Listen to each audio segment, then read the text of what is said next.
Oh, Steve Cohen, happy Hanukkah.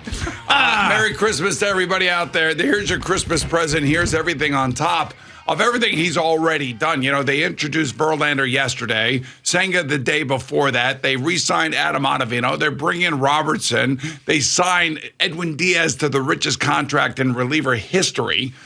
You have Max Scherzer on this squad.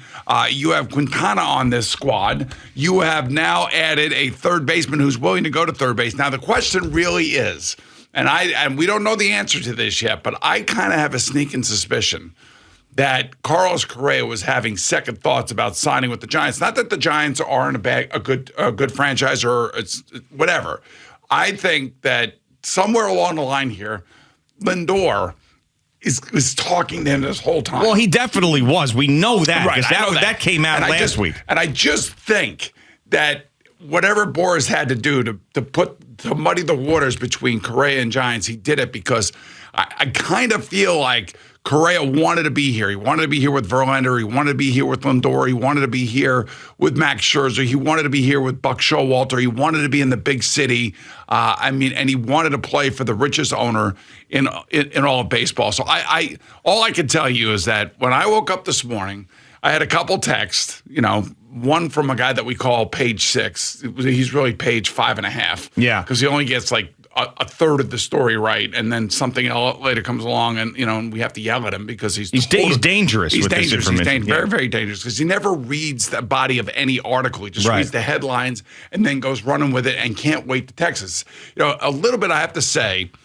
Congratulations to one John Heyman. Yes, redemption time for John Heyman. It is redemption time because he was the one that was all over this. And the only one, and he put it out in the middle of the night. And as you know, when we walked in here this morning, the guys that were here, oh my God, you can't believe this place. This place is floating. So I have to say, like I said, happy Hanukkah, Merry Christmas, Happy Kwanzaa, whatever you say, whatever it is, we got Mazel tov. We got our present. We got our present. Yep. And I thought yesterday's press conference with Verlander was good. Sure. And now we come to work this morning, and this is breaking through the middle of the night.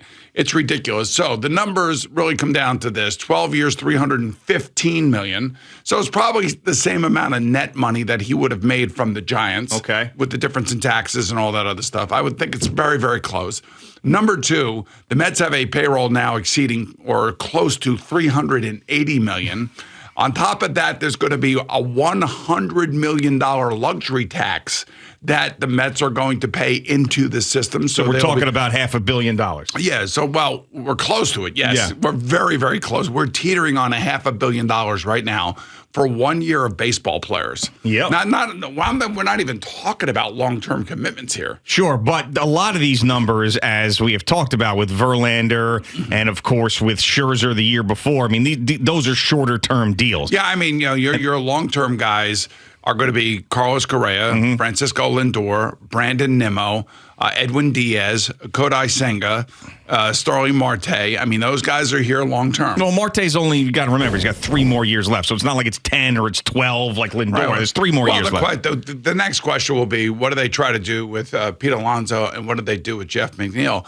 The other thing that this does, when I think about this freaking lineup, and I think about, they're never all going to be hitting at the same time, and we always have these grandiose ideas that 1 through 9, man, they're going to have 15 hits a game, and there's going to be 10 home runs out of those 15 hits. Right. I mean, you still got to play the game, and baseball is still a daily sport, and guys go in and out of slumps. But what this does, as they say in the old baseball parlance, Gio, and you know this, and I know this. Yeah. It expands the lineup. Oh, sure, absolutely. And there's a lot of protection in this lineup for each other. Yeah, and Carlos Correa is a guy that I have always loved. I've always admired him. I didn't have as big of a problem with the 2017 Astros as a lot of people had. This guy is the perfect type of edgy player that the Mets need. Now, the Mets needed or brought in a couple of edgy type players in Steve Cohen's first year that were terrible for the team, meaning Javier Baez and Marcus Stroman.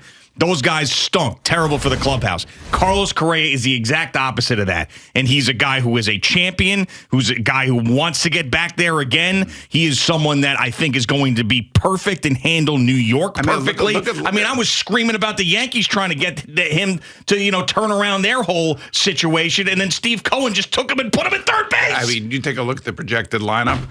I mean, can you imagine Jeff McNeil batting 7th? Well, probably, yeah. I mean, maybe 6th. I don't know. It's unbelievable. And then it takes a lot of pressure off of guys like Vogelback and Mark Canna and guys like that, because you have like 6 All-Stars. I mean, I don't know what to tell you. I mean, it's just an embarrassment of riches. Now, I will say, when I first read this morning, I was thinking, oh, my God, I can't believe it. So now our team is spending money. Our team is spending money like I don't want to insult anybody, but they are like drunken sailors. I mean, like Stevie Cohen's having a ball with this thing. You think you're offending sailers? I hope not. Okay. I hope not. Well, I'll say drunken football players because I was one of them. There you go. You still are. Right, exactly. So if I could, I'd do a shot of Añejo with you right now. Sure. But it's it feels weird. I mean, I want to say, like, when the Yankees used to do stuff like this, it just felt dirty. It just didn't feel right. See, I was never one of the. So I was never one of the people that said, "Oh, you bought a championship. You bought a championship." I was just jealous of their winning, and I wanted the Mets to do the same thing. I used to scream, "We're doing it. We're also in New York. How come you can't do that?" That's what I was saying, pointing to the Yankees as an example of what I wanted the Mets to be. It was never like slapping a Yankee fan around saying you bought a championship. It doesn't count. I never did that.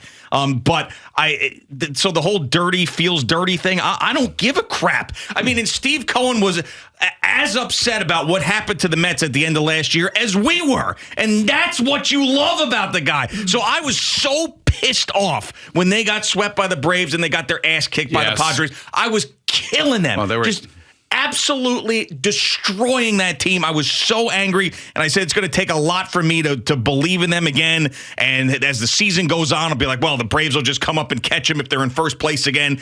And then things were happening in the offseason that I liked, but I felt like how much better did they get? Now, with this guy in the fold, Carlos Correa, my Lord. Even without this guy, they were getting better, and they spent the money properly. Sure. I mean, their bullpen got better, I thought. Right, that they didn't have to spend on Jacob deGrom. Now, you remember the Monday we came in here, and Jacob deGrom had signed with the Rangers either that Friday or Saturday or whatever, and I told you that Steve Cohen was pissed off because Jacob deGrom wouldn't return his phone call. Mm-hmm. And I told you I felt like the reason that Jacob deGrom didn't return his phone call or didn't bring that deal back to the Mets was because his agent had set up a deal with the Rangers, and the Rangers probably said, look, we're going to give you this deal, but you're not allowed to bring this deal back to the Mets. You're either dealing with us in good faith or you're not dealing with us at all.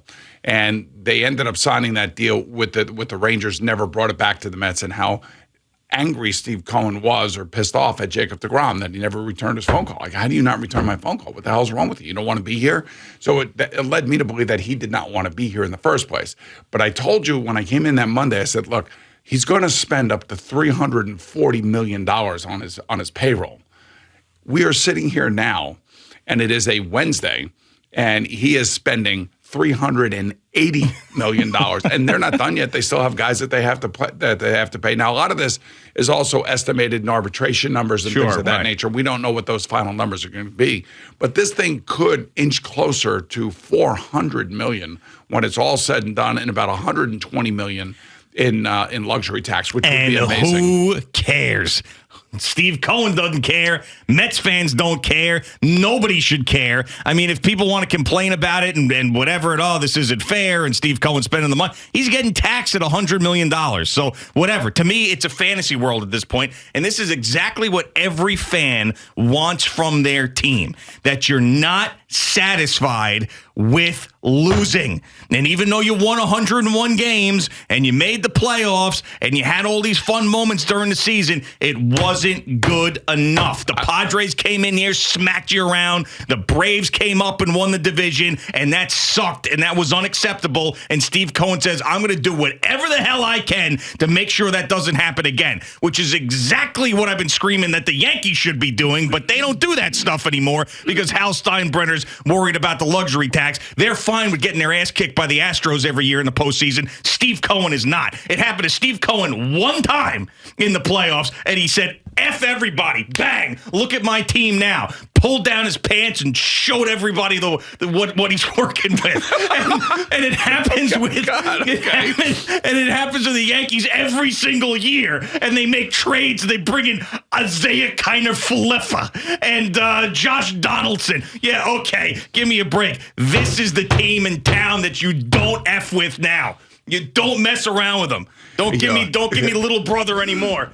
I want to hear it. So what does this do? Here's the other thing that this does. So I know that Steve Cohen was saying, would my other partners, meaning Major League Baseball owners, be upset if I blow through the luxury tax? And, what do you think that number is? That was a question that he asked the people that work for him.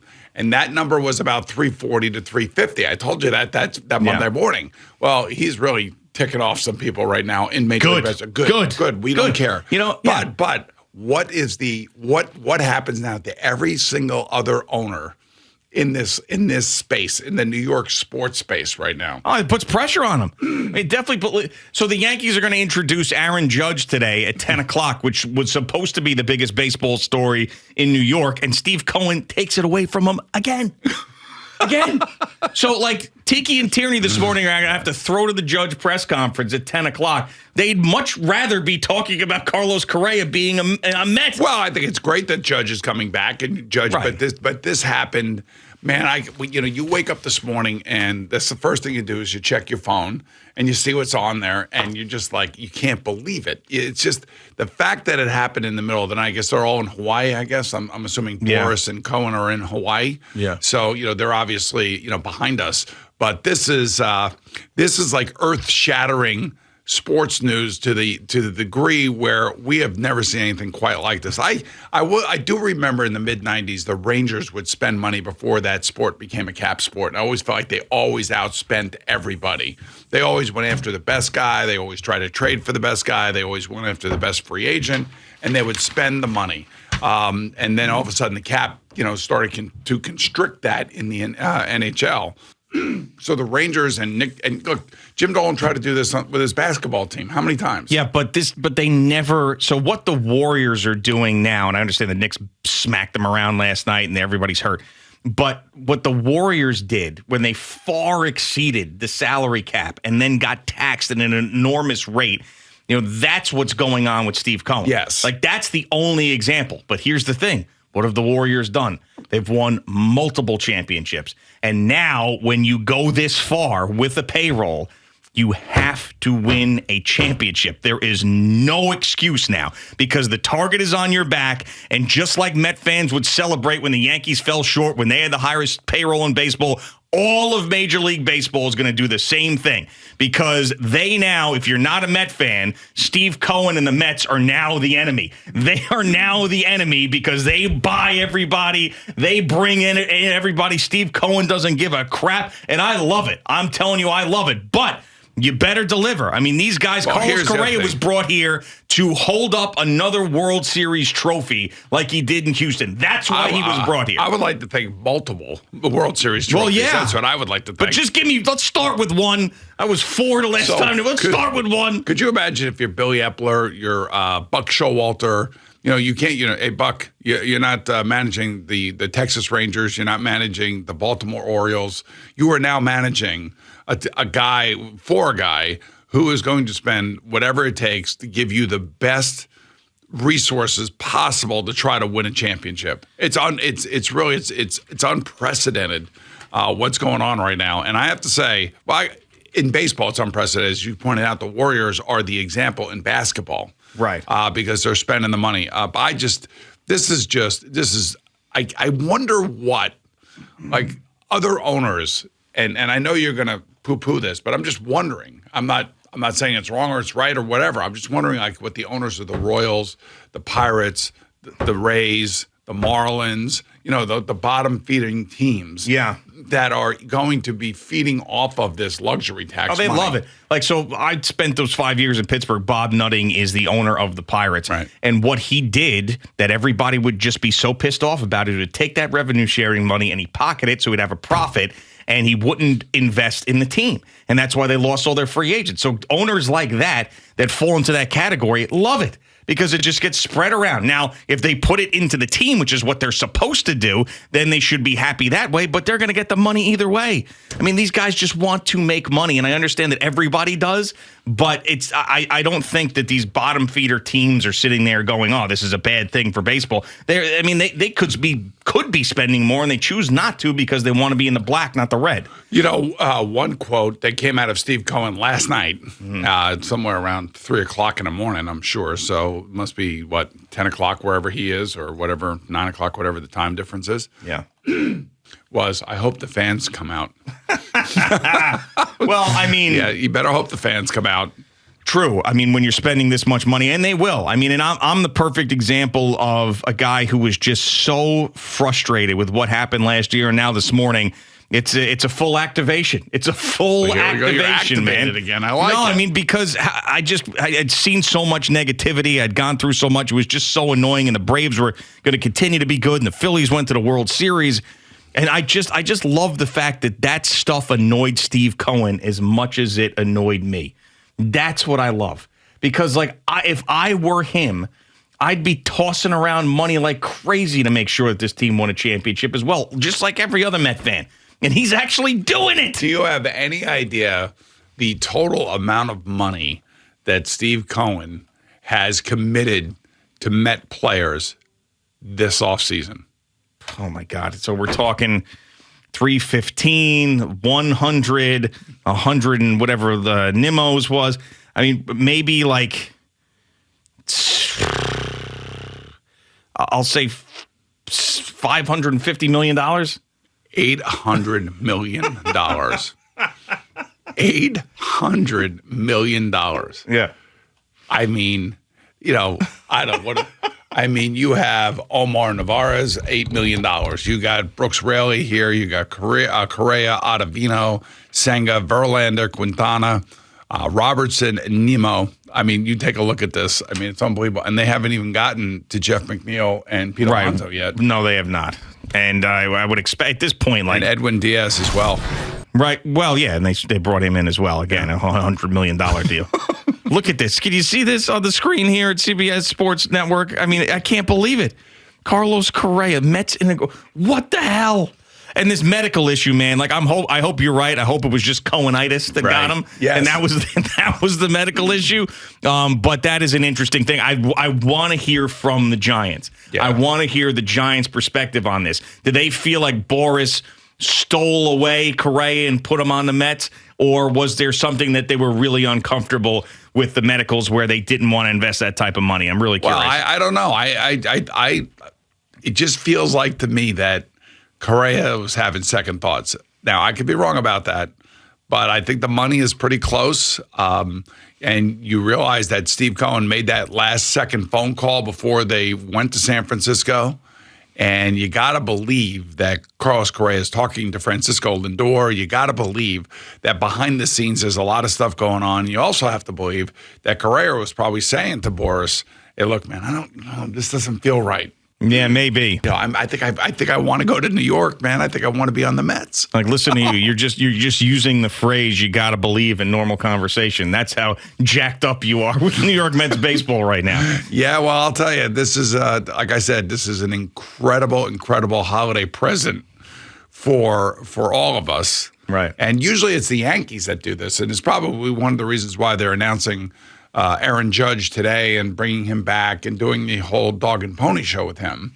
Yeah. Is because this is right before Christmas, and normally that's the Christmas present that the Steinbrenners like to hand to their Christmas celebrating fans. That is right. Oh, my God, this is unbelievable. I mean, this is one of those days where I'm just glad I'm here. No, of course. I am just so glad I am here. And, the fact is we have a huge football game tomorrow night, and it gets bigger and bigger by the day, the closer we get to it for all the different reasons that are attached to it. I was looking at some numbers, and we're looking at the Jets and the Giants right now, their playoff projection percentages. And I'll give you those playoff projection a little bit later after we yes. get a towel and wipe ourselves off after this Carlos Correa news. Man. Thank you for watching. Please like, comment, and subscribe. And don't forget to hit the red bell so you're notified when we have new content.